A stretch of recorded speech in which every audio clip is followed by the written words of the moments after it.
From N5 to JLPT N4. This is lesson number 24. So today let's talk about this ka indirect question. Ka is used to make an indirect question, a question inside a sentence. We use it when we don't know or want to ask politely. For example, どこですか means where is it? And this is a direct question. But the second one, I don't know where it is. どこかわかりません. This is called indirect question. That means a question inside a sentence. Where it is, this is a question, but this question is embedded in another sentence. I don't know. That's why it's called an indirect question. What is an indirect question? An indirect question is not asked directly. It is embedded in another sentence. For example, 何時ですか means what time is it? This is a direct question. But the second one, 何時か教えてください. Please tell me what time it is. So a question is embedded in another sentence. This is called indirect question. Grammar format is this. Question part, ka particle, then lastly verb or expressions. Question part is like where it is, what time it is, how much it is, who is coming to the party. That is called question part. Then lastly you need to have verbs or expressions. Here comes verbs like these. わかる、知っている、教える、忘れる。So for example, I forgot what time the meeting starts. Please tell me where the entrance is. I don't know where he is, and so on. Now I will show you two more examples. I don't know where the station is. 駅がどこかわかりません. I don't know is わかりません. Where the station is, this is a question part. 駅がどこ where the station is. This is a question, but this is embedded in another sentence. わかりません. So first comes this question part, and then add ka particle. So this ka particle comes inside a sentence. Another one.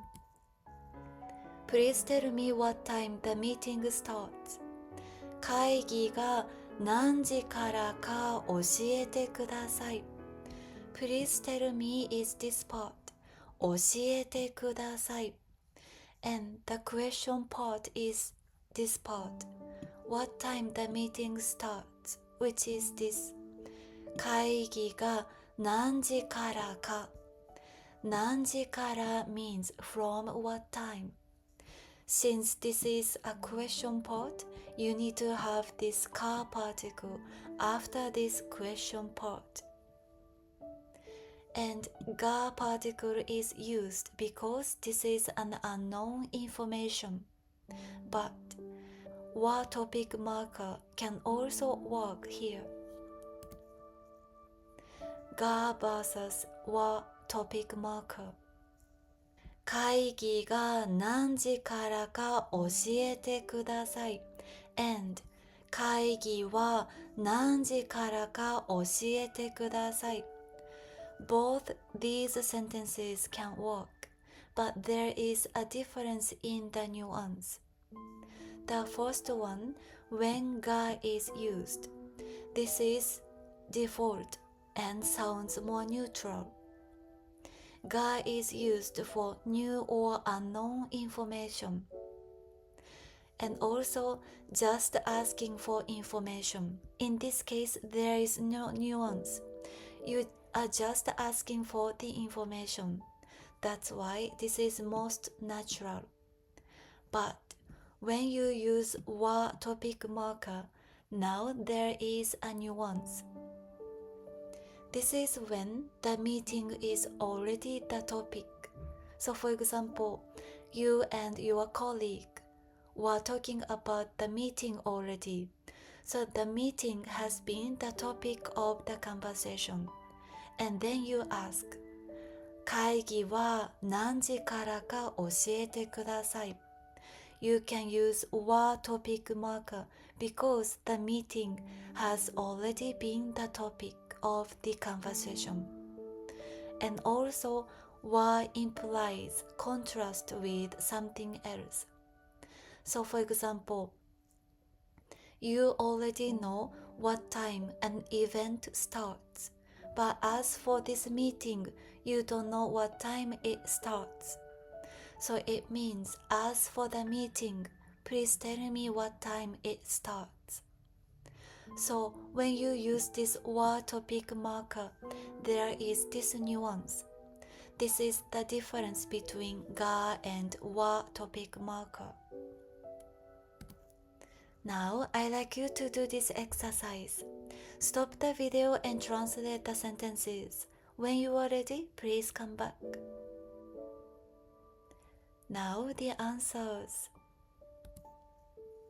I don't know what this is. これが何かわかりません. I don't know is わかりません.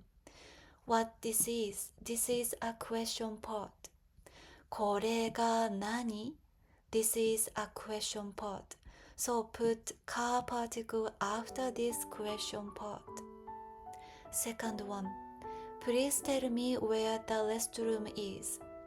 トイレはどこか教えてください. Please tell me is 教えてください. Where the restroom is. This is a question part.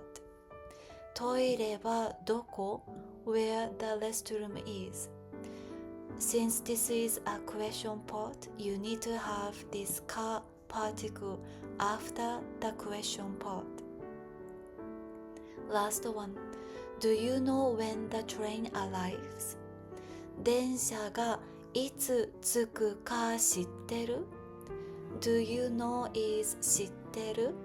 And when the train arrives, this is the question part, which is this. 電車がいつ着く. 着く is a verb meaning to arrive. Since this is a question part, you need to have this ka right after the question part. Now I will read the sentence, so please repeat after me. これが何かわかりません. トイレはどこか教えてください. 電車がいつ着くか知ってる? Very good job. So lastly, I have this homework for you. Translate the sentences into Japanese and put your answers in the comments below. I will check and collect your homework. みんな今日もありがとう. I will see you again in the next lesson then. みんなまたね. Bye bye.